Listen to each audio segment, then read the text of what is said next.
இந்த விஷயத்துக்கே 5 நிமிடம் ஆயிடுச்சு. ஆனால் தயவு செய்து இன்னும் எனக்கு ஒரு 5 நிமிடம் கொடுங்க. ஏன்னா நான் மெயினாக வந்து இங்கே பேச வந்ததுக்கு காரணமே பிறப்பு இறப்பு. இன்னைக்கு என்ன ஆகி போச்சுன்னு கேட்டீங்கன்னா, பிறப்பு முதல் இறப்பு வரை நம்மளுடைய வாழ்க்கை முறையே வருவாய்த்துறையை சார்ந்தே நம்ம பயணித்துக் கொண்டு இருக்கக்கூடிய சூழ்நிலை உருவாக்கிவிட்டது. நான் கள்ளக்குறிச்சி மாவட்டத்தில் போயிட்டு ஒரு பிறப்பு சர்டிஃபிகேட்டை கேட்குறேன். யாருக்குடா பிறப்பு சர்டிஃபிகேட்னு கேட்டீங்கன்னா, என்னுடைய பிறப்பு சர்டிஃபிகேட்டை கேட்குறேன். என்னுடைய பிறப்பு பதிவு செய்யப்படவில்லை. சரிங்க, இந்த ஒரு விஷயம் இப்படி இருக்கட்டும். அதுக்கு அடுத்து நம்ம காலத்தை சொல்றேன். எங்க தாத்தா 1933ஆம் ஆண்டு எங்க தாத்தா பிறந்திருக்கிறார். அவருடைய பிறப்பு பதிவு செய்யப்பட்டிருக்கு. அந்த பிறப்பு சர்டிஃபிகேட்ல எங்க தாத்தாவுடைய பெயரை இணைச்சு கொடுங்கன்னு போய் மனு கொடுக்குறேன். அங்க கள்ளக்குறிச்சி மாவட்டத்தில் இருக்கக்கூடிய மாவட்ட ஆட்சியர் முதல் வருவாய் கோட்டாட்சியர் வரை, வட்டாட்சியர், இது கிராம நிர்வாக அலுவலர், ஆர்ஐ எல்லாத்திடமும் என்னோட மனுக்கள் போகுது. எதுக்குமே எனக்கு ரெஸ்பான்ஸ் இல்லை. அது மட்டும் இல்லை, அந்த சட்டத்தை பற்றி அவங்களுக்கு யாருக்குமே தெரியல. அவங்களுக்கு யாருக்குமே தெரியாத காரணத்தினால பிறப்பிறப்பு பதிவு சட்டம்னா என்ன, அது எத்தனை அத்தியாயங்கள் கொண்டது, எத்தனை பிரிவுகள் உள்ளது, அந்தந்த பிரிவுகளில் யார் யார் எத்தனை நாட்களுக்குள்ள செய்து கொடுக்கணும், யார் யார் செய்து தரவில்லைன்னா அவங்க மீது துறை ரீதியான நடவடிக்கை எடுக்கப்படும், அந்த நடவடிக்கை யார் தான் எடுக்கணும் அப்படிங்கிற அந்த சட்டத்தையும் முழுசா படிச்சு கற்றுக்கிறாங்க. இப்ப இந்த ஒரு விஷயத்துல மாவட்ட வருவாய் அலுவலர் என்ன பண்றாரு, மாவட்டத்தோட பிறப்பிறப்பு பதிவாளராக இருக்காரு. மாவட்ட பிறப்பிறப்பு பதிவாளராக இருக்கக்கூடிய ஐயா என்ன பண்றாரு, நேரடியாக போய் மனு கொடுக்குறேன். ஐயா எல்லாத்துக்கிட்டையும் தான் போயிட்டு சாமி, யாருக்குமே எனக்கு இந்த சர்டிஃபிகேட் தர முடியாதுன்றாங்க, எங்க தாத்தாவுடைய பேரை மட்டும் இணைச்சு கொடுங்க சாமின்னு ஒரு மனு கொடுக்குறேன்.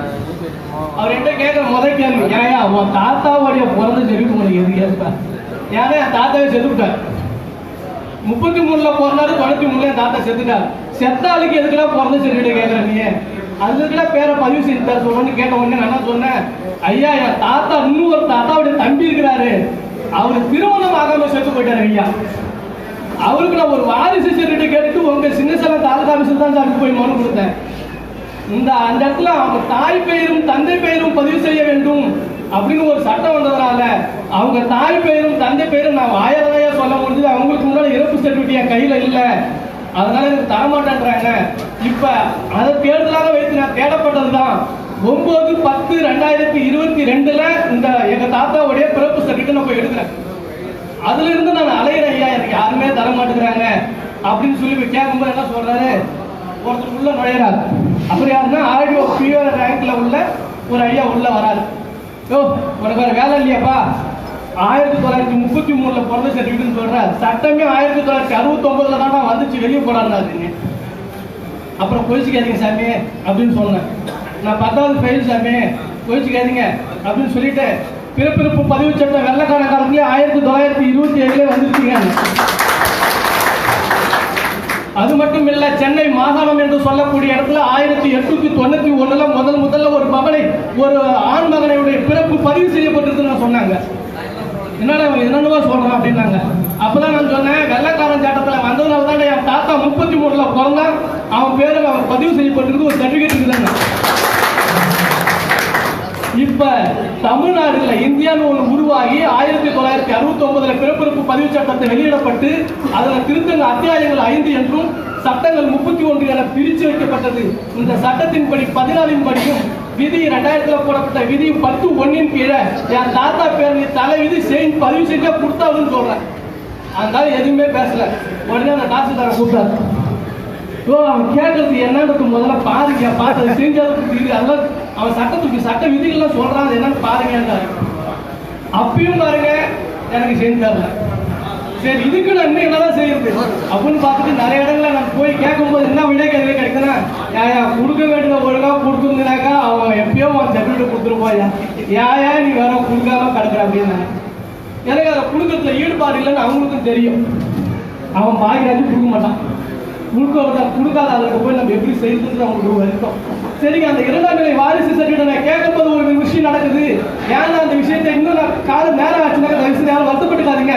இது ஒரு மனிதனுடைய பிறப்பு முதல் இறப்பு வரை இது மட்டுமே உள்ளதுனால இந்த விஷயத்தை முழுமையாக நான் தெரிந்து கொண்டேன். தயவு செய்து யார் என்றால் யார் கையில பேப்பர் இருக்கோ பேனா இருக்குதோ என்னுடைய மொபைல் நம்பரை நோட் பண்ணிக்கோங்க. எனக்கு நேரங்கள் இல்லாத நான் முடிக்கிற சூழ்நிலை ஏற்படுமே. ஆனால் என்னுடைய யூடியூப் சேனல்ல அந்த யூடியூப்குள்ள போங்க. என்னுடைய மொபைல் நம்பர் 70 94 29 74 12. இதை போட்டு செக் பண்ணுங்க. செக் பண்ணிட்டு என்னுடைய மொபைல் நம்பர் 70 94 29 74 12. இதை நீங்க அந்த யூடியூப் சேனல்ல போட்டு சர்ச் பண்ணுங்க. பாட்டி சொல்லை தட்டாத பேரன் சொல்றேன் பாட்டி சொல்லை தட்டாத பேரன் அப்படின்ற ஒரு யூடியூப் சேனல் ஓப்பன் ஆகும். அதுல உங்களுடைய பாக்யராஜ் ஐயா நான் அதுல நிறைய விஷயங்களை பிறப்பிறப்பு சம்பந்தமான பதிவுகளை பதிவு செய்திருப்பேன்.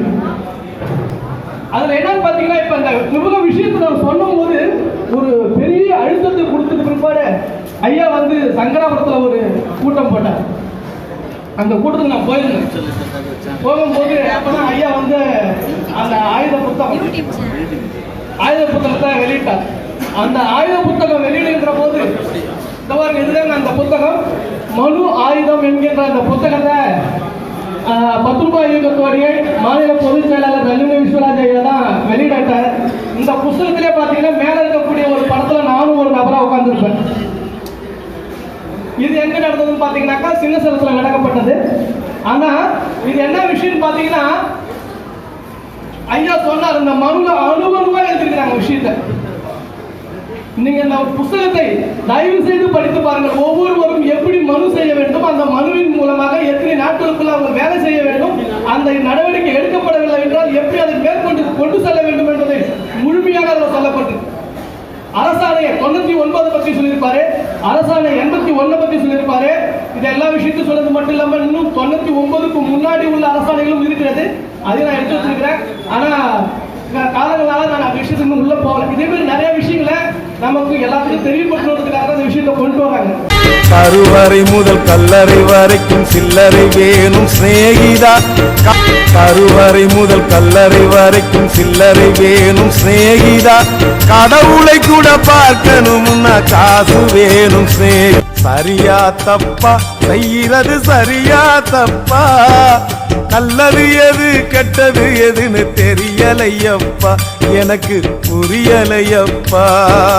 இது போன்ற நல்ல தகவல்களை உங்களுக்காக நான் பதிவு செய்கிறேன். பிடித்திருந்தால் லைக் பண்ணுங்கள், ஷேர் பண்ணுங்கள், கமெண்ட் பண்ணுங்கள், மறக்காமல் சப்ஸ்கிரைப் பண்ணுங்கள், பக்கத்தில் இருக்கிற பெல் ஐக்கனை கிளிக் பண்ணுங்கள். நன்றி, வணக்கம்.